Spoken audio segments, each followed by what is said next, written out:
nature. Discuss the factors which resulted in cooperative federalism in India since the beginning of 1990s, in spite of the fact that our constitution is mostly biased in favor of the union government. Why did we move towards cooperative federalism in India since 1990s? Yes, you can mention all of them. First one is the end of single party rule at the center. End of single party rule at the center. Second, emergence of coalition governments. Third, regional political parties playing a key role in the formation of a government at the center.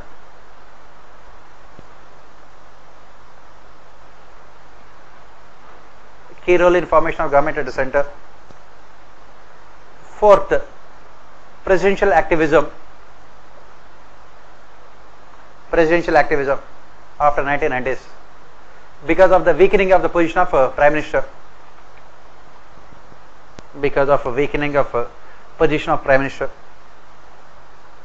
Next, emergence of a third tier in governance.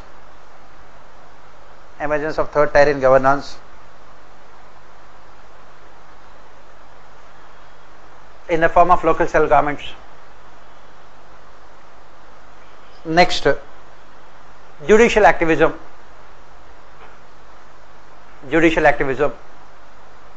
which prevented the misuse of Article 356.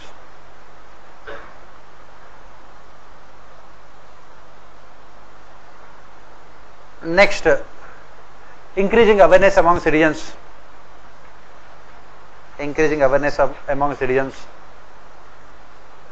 Which forced political parties to act in a democratic manner.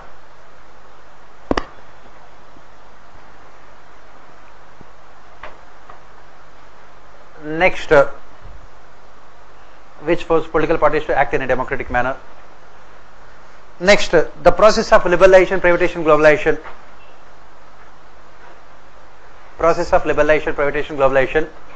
Which compelled the union and the state governments to come together.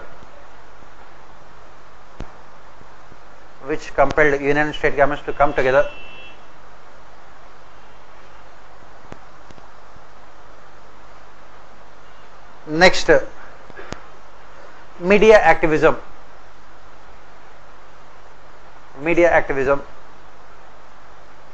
which had come in the way of a arbitrary decision making process.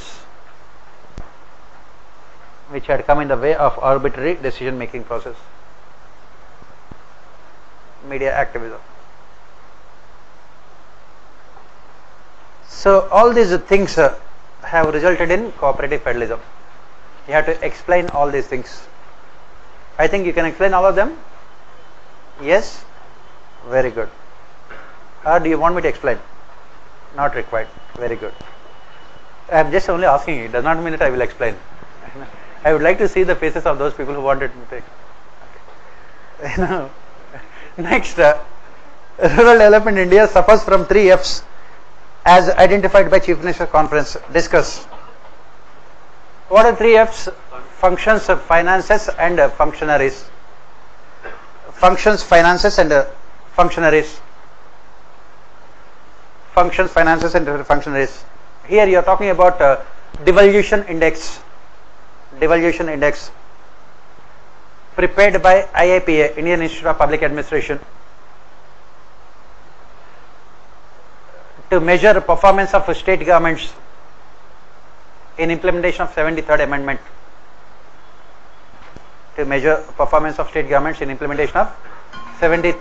Amendment. Almost all the states have performed poorly. And the performance of state governments is extremely poor in finances. Key for any devolution, finances.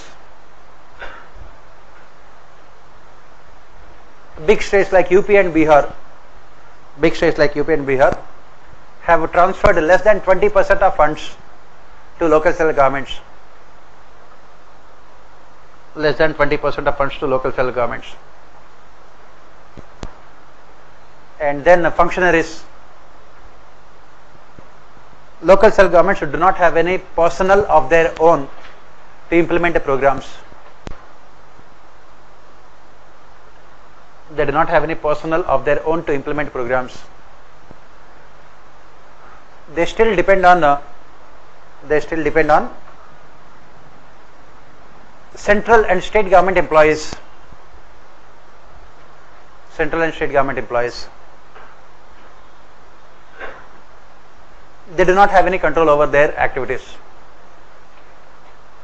They don't have any control over their activities.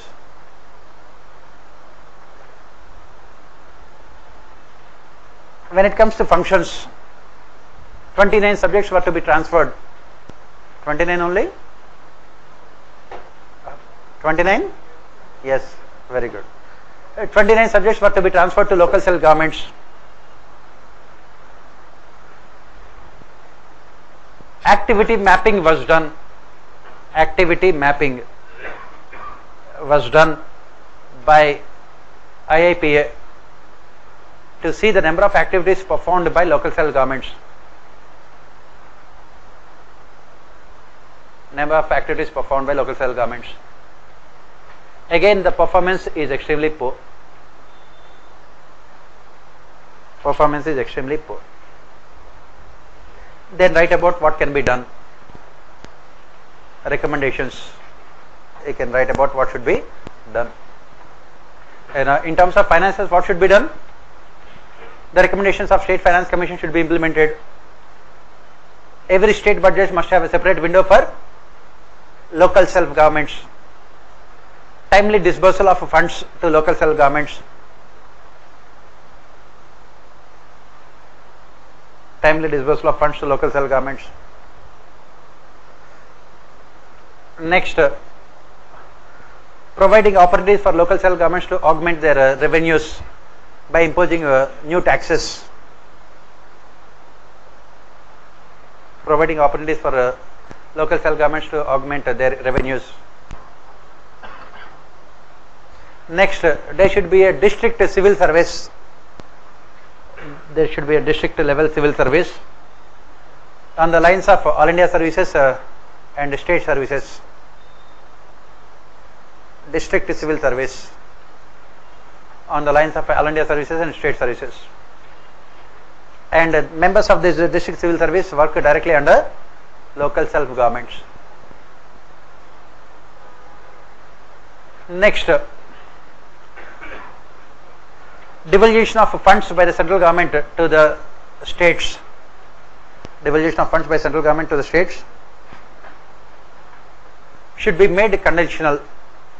Devolution of funds by central government to the states should be made conditional on the basis of activity mapping and devolution index. On the basis of activity mapping and devolution index. That means those states which perform well on devolution index should only be given funds by the central government. And then recently 14th Finance Commission, what it has done? It has allocated separately funds for local self-governments also. What percentage of funds are given to local self-governments? 5%. You can include that also. 5% of funds.